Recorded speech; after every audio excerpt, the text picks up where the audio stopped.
Today we're going to be talking about section 4.5, which is on completing the square. Now, one thing we haven't talked about much is using the square root property. And we kind of talked about it early in the chapter and wasn't explained very well. But here's an easier way that we can do it. So, what we can do is if we can look at a perfect square trinomial. Now, this is a perfect square trinomial, and I'll tell you why. The reason that is because before we said, okay, so AC is equal to 9 and B is equal to 6. So what are two things that multiply to 9 and add up to 6? And you'll find out that it's going to be 3 and 3, which is the same number. So, since it's the exact same number, if we were to factor it out,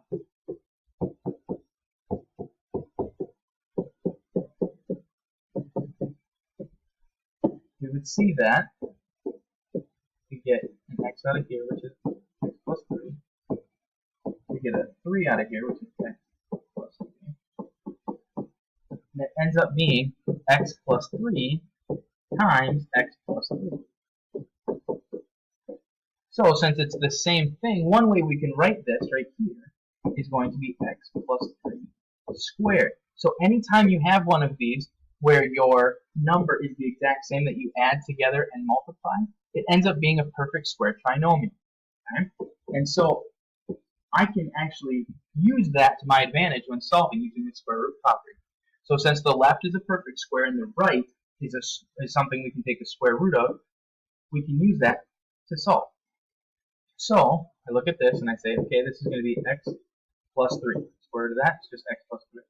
And over here, the square root of 36 is either going to be a positive 6 or a negative 6. So there's two possible answers. And so what I can do then is I set them up over here. So x plus 3 could be equal to positive 6, or x plus 3 could be a negative 6. And so I solve them. So x could be 3,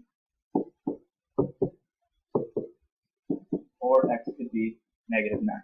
So my two solutions are going to be 3 and negative 9. Here's a couple guided practice problems you can try now. Check out letter B right here. Okay, so if I look at this one right here, the two things that multiply to 64 and add up to negative 16 are going to be negative 8 and negative 8. So use that to your advantage, write the perfect square trinomial, and use the square root property to solve. Alright, so if I look at this one right here, my AC is 25. My B is negative 10. What are two things that multiply to 25 and add up to negative 10? That's negative 5 and negative 5. So since it's the same thing, this is a perfect square trinomial. And I can actually just write it as x minus 5 squared. Where did I get minus 5? It's right here. Okay? And then that's going to be equal to 27. The left is a perfect square. I take the square root of it. The right is not, but that's okay. So we get x minus 5 is equal to, now the square root of 27, if you think of it, that's the same as the square root of 9 times 3. Square root of 9 is just 3 square roots of 3. So it's either a positive or a negative 3 square roots of 3. So to solve it, I've set it up both ways. X minus 5 equals 3 square roots of 3, or x minus 5 is equal to negative 3 square roots of 3. Okay? So I add 5 to both sides. Okay?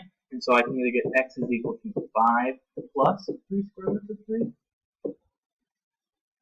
or 5 minus 3 square roots of 3. And you'll see that those are conjugates. And just like we had before, you'd want conjugates to be solutions of your quadratic. If there's a plus, there also has to be a minus. That's just a rule of solving with imaginary numbers. So here's a couple of them that you can also try as well. Maybe you want to try letter B for me right now. Now, one way we can create perfect square trinomials when they're not there is something called completing the square. And this is one way that we can create those perfect square trinomials so that we can use the square root property to solve. So the way we do that is we manipulate the situation so that we're adding the same number to both sides so that the left ends up being a perfect square. Let's take an example of one right now. So find the value of c that makes this a perfect square. So the way we do that is we take that 16 and we take half of it. Half of 16 is 8. And then we square that 8, it equals 64. So what is this value of C to make it a perfect square? It's going to be 64. Okay, so C equals 64. Now that I have that, okay, this is my equation, x squared plus 16x plus 64. Now I can write that as a perfect square easily. We would say, well, what's the one number that multiplies to 64 and adds up to positive 16? It's 8. It's this number that always shows up. It's the half of the middle number. So half of 16 is 8. So it's going to be x plus 8 quantity squared. There it is right there. Here's a guided practice problem. Find the value of C that makes this a perfect square trinomial. Now we can use this to actually solve equations. First thing I'm going to do is I'm going to start by moving all of the numbers to the right and leaving x squared and 10x by itself. So I add 11 to both sides of the equal sign, and I get x squared plus 10x. Then I'm going to drop a blank in here. Is equal to 11 plus blank. Okay? So half of 10 is equal to 5. 5 squared is equal to 25. So I'm going to add 25 to both sides. And remember, to balance our scale out, if you add something to the left, you have to add it to the right. So now this is a perfect square trinomial, so I can write it as x plus 5 squared is equal to, and 11 plus 25 is 36.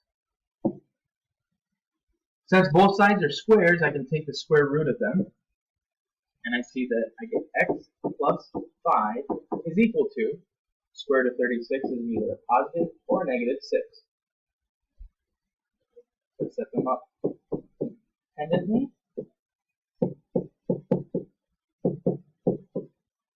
Okay, subtract 5, and so x could equal 1, or let's subtract 5, x could equal negative 11. Okay, so my two solutions are 1 or negative 11.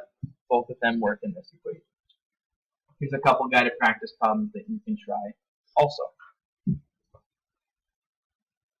Now example 5 is when we start getting it so that there's not just an x squared. Now there's a 2x squared.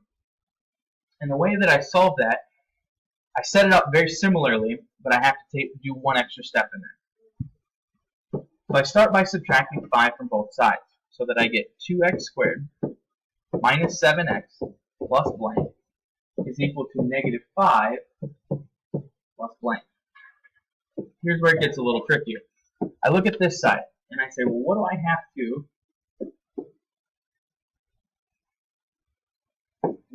to multiply, or what do I have to take out of this x squared right here to make it by itself? So I can take a 2 out, right? So I take that 2 out, I get x squared minus, now I didn't just take it out of the front term, I took it out of all of the terms. So 7 divided by 2, I'm just going to write as 7 halves. Okay? Plus blank.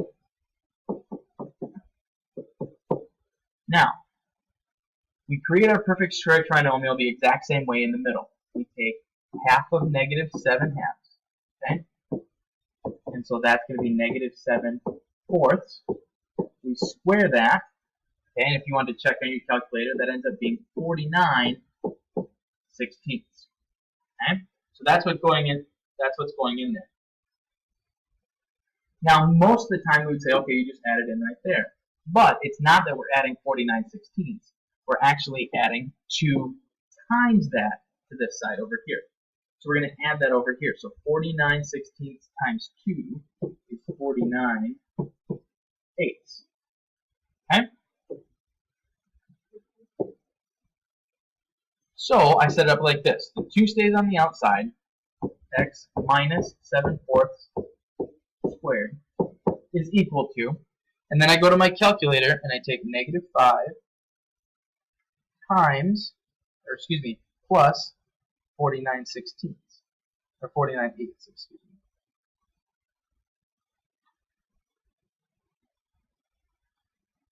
And I get 9 eighths. Okay? Now before we can take the square root of both sides, I have this 2 sticking out right here. So how do I get rid of multiplying by 2? Divide by 2.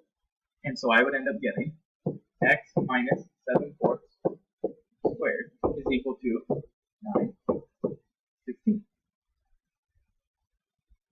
To solve this, I take the square root of both sides. And so I'm just left with x minus 7 fourths is equal to square root of 9/16. Well, the square root of the top is 3, square root of the bottom is 4. And so now to solve, okay, I set each one independently.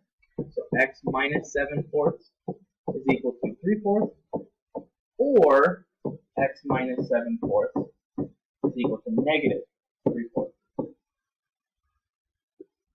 Add 7 fourths here. X could be 10 fourths, or if I add 7 fourths here, that would be 4 fourths, which is equal to 1. So my two solutions I get here are 10 fourths or 1. Here's a couple guided practice problems. Both of them have 3 in front of x, so you're going to have to take a 3 out of everything before you can create your perfect square trinomial. Last example we're going to look at. Solve this equation using imaginary solutions. So sometimes our solution is actually going to be imaginary, and that's okay. I start by subtracting 22 from both sides. So I get x squared plus 8x plus blank is equal to negative 22 plus blank. Now what do I figure out to go in my blank to make this a perfect square trinomial? Take 8 divided by 2, which is 4. 4 squared is 16. So I add 16 to both sides of my equation. So now I've created the perfect square. X plus 4 quantity squared is equal to negative 22 plus 16 is negative 6. Here's where the imaginary comes in. I take the square root of both sides. I get x plus 4. But the square root of a negative 6 is going to be plus or minus I square root of 6. So this is where the imaginary number comes in. Since I see the negative in the square root, I automatically put an I on the outside. So I set them up independently. X plus 4 equals I square root of 6, and x plus 4 equals negative I square root of 6. Subtract 4 from both sides. Subtract 4 from both sides. And I get x equals negative 4 plus I square root of 6. Remember, they have to stay like that because I square root of 6 is its own number. And then x equals negative 4 minus I square root of 6. And again, you see the conjugates pop up, so you know that we did this right. If there's a plus some I, there has to be a minus some I as well. Here are a couple guided practice problems that you can do as well.